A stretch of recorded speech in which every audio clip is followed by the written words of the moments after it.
Yo, what's up everyone? This is Kingspidermancool, here to talk about the Halo Infinite February update. And holy crap is it a good one. I'm really excited to talk about it.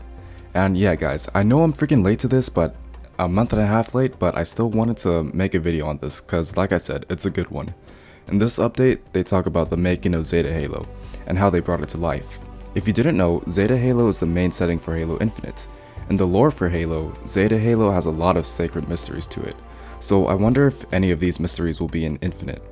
Anyways guys, before we hop into it, I just want to say to leave a like on this video and subscribe to the channel. I would really appreciate it as it will help the channel a lot. So yeah, without further ado, let's just hop into it. Alright, to start off, the team says that they have two main themes for Zeta Halo, Legacy and Simplicity. For Legacy, they wanted players to experience the world like how they experienced it in Halo Combat Evolved, just with modernized graphics. For Simplicity, they wanted to keep the designs simple and clear to understand, and not have it too overboard or too complicated for the players to really understand. They wanted to stray away from the overly complex designs that were in Halo 4, and especially in Halo 5. One other thing that they said is that they wanted there to be opportunities around the map to create cool and unique ways when interacting with the sandbox. For example, a world like how they're describing it could lead to a moment where you hit an awesome trick shot while coming out of Warthog in midair, or something like that. Possibilities like these are infinite, I guess you can say. Well guys, this is our first screenshot that we get from this update, and man does it look nice. Where do I begin? Well, first off, you can tell that there is much more detail across the world, and it looks much better than what we saw in the July demo. For this structure right here, you can clearly tell that they added some weathering, which looks nice. Makes sense since these structures have been around for like tens of thousands of years. If you look behind that structure, you will see pillars that we saw in the July demo. And again, I will have to say that they look much better. They're more rusted up, and they're not really shiny, and they don't pop out like how they did in the July demo. And of course, you can't skip past what seems to be the main star of the shot. The Marines riding on the Warthog with Chief. It seems like the Marines are back to their classic look, but I will have to say that the Infinite Marines do have their own style to them from what we can see.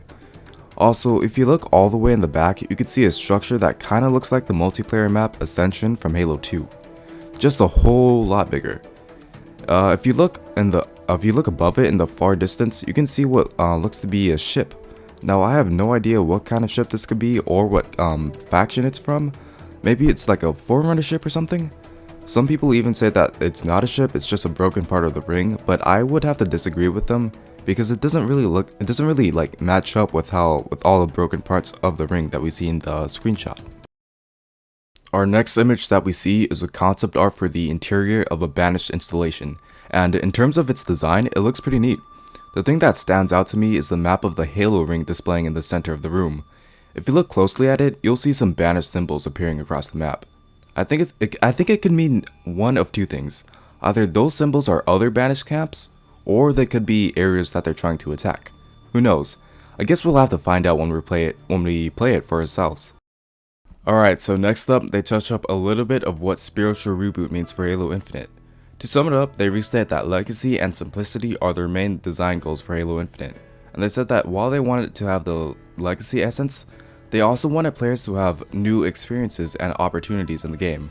They also said that they wanted to have the same mysteriousness that was present in Halo Combat Evolved to be in Infinite when players travel across the ring.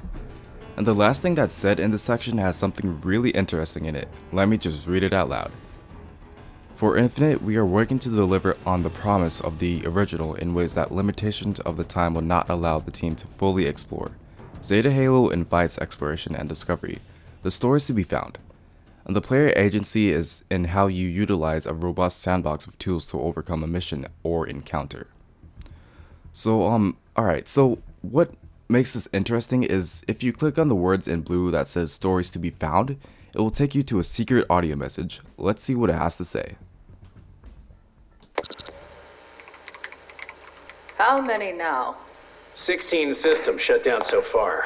Seemingly random locations. I'm attempting to lock her and the others out of the main... You will not be able to stop her. She knows more about how this all works than, well, anyone. Dr. Halsey, John. what's the plan? the plan. Right now, we are in survival mode, again. Cortana's message has spread across the galaxy. Most sentient AI are siding with her. Against us. Yes. But maybe not you. Tell me, John, what was the last thing she said to you? She said, goodbye. So this whole thing was basically Chief and Dr. Halsey discussing like, what the heck do we do now about the situation going on with the galaxy and Cortana. I wonder what this all means. Some people are saying that this message takes place right after the events of Halo 5 when Cortana declared she was going to take over the galaxy or whatever. I guess this also confirms that Cortana will somehow be an Infinite. Now this really cool looking structure right here is a concept art for a banished stronghold, and damn, is it one heck of a huge structure. I wonder what challenges and rewards you can get out of it. I really want to take it on and finish off all the enemies in there and see what interesting stuff I'll find.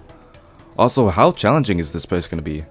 Are we going to fight some banished boss fights there? Because this stronghold definitely looks like a place where some sort of boss fight will be there. Alright, so this next thing is something you'll definitely want to hear. It's pretty exciting. So they asked the team what's their favorite aspect of the world or experience in it. One of them said that their favorite part is the time of day system. And so yeah, the time of day system is now confirmed for Infinite. It's also something I've been wanting for this game. I think some people were speculating that there would be a time of day system in Infinite ever since the July demo. Now I hope the time of day system would go absolute darkness when it's midnight, because that would be really cool. And here is an in-game screenshot that shows the time of day system for Infinite. Like I said before, I am very glad that there is a time of day system. It can really give the game more of an atmosphere. Plus, it's pretty cool. I really hope that we'll execute it well and still make the game look nice. Also, don't know if you noticed, but in the very last shot where it's night, you can see a few enemies. I believe that there is a jackal right there, then a brute over there, and I think the guys on the tower might be a couple of grunts or an elite. Or it could just be another brute. Also, I wonder if the time of day system changes what types of enemies you encounter. Like imagine where it's midnight and there's a stealth elite trying to kill you. I think that will make for a really cool experience. And now this screenshot that you're seeing right here is an in-game first-person view of one part of the map. It looks really nice. I would say it's pretty much a step up from what we saw in the July demo. You also get to see the sniper in first person. I think it's cool, although I'm a little iffy on some of the designs of it. But you can definitely tell that they added detail given to the weapon compared to what we saw in the gameplay demo. It doesn't really look as plastic and flat as it did before. If you look down at the bottom right, you can see a few changes to the weapon HUD. Now, these changes are pretty minor compared to the demo, but still changes nonetheless. There's also another weapon in the HUD that they haven't showed off yet. I don't really have any guesses as to what that weapon could be. It's either a Forerunner or a banished weapon. Another thing to note in this screenshot is this massive Forerunner structure that the players are looking at. Once again, I have no idea as to what it could be, but it does look pretty cool. Some people are saying that it might be the Palace of Pain or something like that. Overall in this screenshot, I really like what I'm seeing, especially with the extra detail that was added to the environment. Okay, so here is our last screenshot for this update. It shows a really big view of the world and it's great. We also get to see 2 banished banshees. Now, I don't know if it's just because of the perspective of it, but I'm not too crazy of the coloring of the banshees. I kinda hope they would have had the red and steel coloring to them instead of whatever kind of red that's in the screenshot. But I wonder how they will look from the view of the player. At the bottom of the screenshot, we see an in-game look at one of the banished strongholds. I can't wait to actually take on those strongholds. And yeah, that's about it for the screenshot. Like always, I cannot wait to just explore the world of Zeta Halo. Well guys, that's about it for this month's update. I really enjoy the different screenshots we got to take a look at. You can really tell the improvement 343 made with the game over the months. Now I really can't wait to play the game for myself. This update definitely satisfied me. Also, if you're wondering if I'll be doing the audio team update that happened in March, I don't really plan on doing a video for that, just because there isn't much to dissect. And I know they give us some pretty cool audio such as the ambient noises, but I still don't think it's worth breaking it down, so I hope you understand. Well anyways guys, that's about it for this video.